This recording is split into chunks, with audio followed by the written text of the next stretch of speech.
శివుడికి అభిషేకాలు ఇష్టం అని చెప్పి మహాశివరాత్రి రోజు ప్రత్యేకంగా బోలెడు లీటర్ల పాలని కానీ తేనెని కానీ పెరుగని కానీ మనం వేస్తూ ఉంటాం, అభిషేకం చేస్తూ ఉంటాం.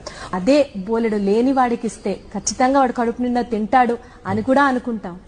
శివుడికే ఇస్తున్నాం అనుకోని లేని వాడికే ఇవ్వచ్చుగా. చాలా అలా ఇచ్చినా అది సంతోషం. లేని వాడికి ఇచ్చినా కూడా శివుడు ఆనందిస్తాడు కదా. కానీ శివుడు అని భావించిన వాడు అభిషేకం చేయడం వల్ల ఉన్న విశేషం ఏంటంటే, పైన చూస్తూ ఉంటే ఏం కనబడుతుందంటే ఊరికనే పోసేస్తున్నారని కనబడుతుంది.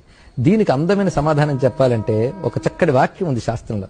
వృక్షస్య మూలశేకేన శాఖా పుష్యంతి వై యథా అనేటువంటి ఒక భావం ఉన్నది ఇక్కడ. అది ఎలా కనబడుతుందంటే, మనకి చెట్టులో రావాల్సిన ఫలం కొమ్మల్లోనే దొరుకుతుంది. పళ్ళు గాని పువ్వులు గాని ఆకులు గాని కొమ్మల్లోనే ఉంటాయి. కానీ మనం నీళ్లు పోయాలన్నప్పుడు కనబడే కొమ్మల మీద నీళ్లు పోయాం, కనబడిన మూలంలో పోస్తాం.